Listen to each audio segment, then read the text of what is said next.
বর্ষার বিকেল, আকাশ জুড়ে কালো মেঘ। ছোট্ট শহরের রেল স্টেশনে দাঁড়িয়ে ছিল কায়ু।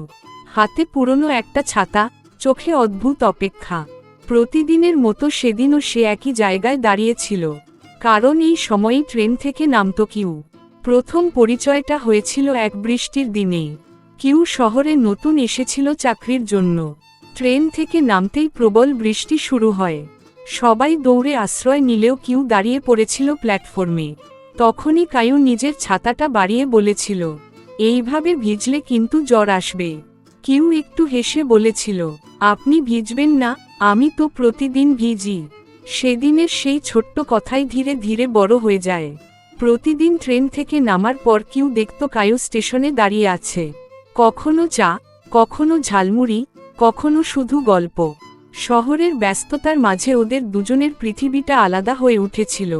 কায়ু খুব সাধারণ মেয়ে, বাবাকে ছোটবেলায় হারিয়েছে, মা অসুস্থ, সংসার চালাতে স্টেশনের পাশে ছোট্ট ফুলের দোকান সামলাত সে।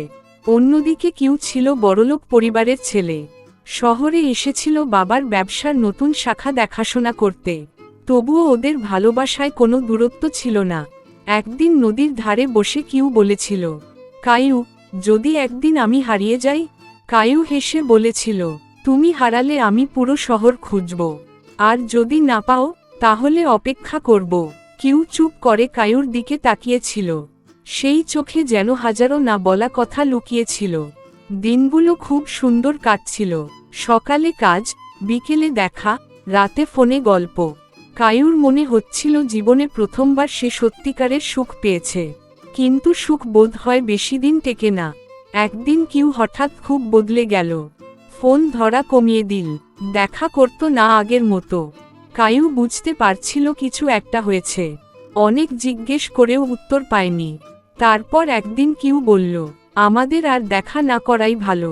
কায়ুর মাথায় যেন আকাশ ভেঙে পড়ল। কেন? কারণ এটা সম্ভব না। অসম্ভব কেন? আমার পরিবার কখনো তোমাকে মেনে নেবে না। কায়ুর চোখ ভিজে উঠল। তাহলে এতদিন কেন স্বপ্ন দেখালে? কিউ কোনো উত্তর দেয়নি, শুধু মাথা নিচু করে চলে গিয়েছিল। সেদিন রাতে কায়ু অনেক কেঁদেছিল। পুরো শহর ঘুমিয়ে গেলেও তার চোখে ঘুম আসেনি। বারবার মনে হচ্ছিল কিউ হয়তো ফিরে আসবে, কিন্তু সে আর আসেনি। দিন কেটে যাচ্ছিল। কায়ু আবার ফুলের দোকানে বসত, কিন্তু আগের সেই হাসি আর ছিল না। প্রতিদিন ট্রেন আসার সময় সে তাকিয়ে থাকত, যদি কিউ নেমে আসে। কিন্তু প্রতিবারই হতাশা। একদিন কায়ুর বান্ধবী মিতা এসে বলল, তুই এখনো ওর জন্য অপেক্ষা করিস? কায়ু মৃদু হেসে বলল, কিছু অপেক্ষা শেষ হয় না। এরই মধ্যে কিউয়ের বিয়ের খবর পুরো শহরে ছড়িয়ে পড়ল। বড়লোক ব্যবসায়ীর মেয়ের সঙ্গে বিয়ে ঠিক হয়েছে তার। খবরটা শুনে কায়ু যেন পাথর হয়ে গেল। সেদিন রাতে প্রবল বৃষ্টি হচ্ছিল। কায়ু একা স্টেশনে গিয়ে বসেছিল। সেই একই জায়গা, যেখানে প্রথম দেখা হয়েছিল। হঠাৎ পিছন থেকে একটা পরিচিত কণ্ঠ ভেসে এলো, কায়ু। কায়ু ঘুরে তাকিয়ে অবাক হয়ে গেল। কিউ দাঁড়িয়ে আছে, চোখ দুটো লাল, মুখে কষ্টের ছাপ। কায়ু কাপা গলায় বলল, তুমি এখানে কেন? কিউ ধীরে ধীরে এগিয়ে এসে বলল, শেষবার তোমাকে দেখতে। তোমার তো বিয়ে। হ্যাঁ, কিন্তু আমি কাউকে ভালোবাসিনি তোমার মতো। কায়ুর চোখে জল চলে এলো। তাহলে আমাকে ছেড়ে গেলে কেন?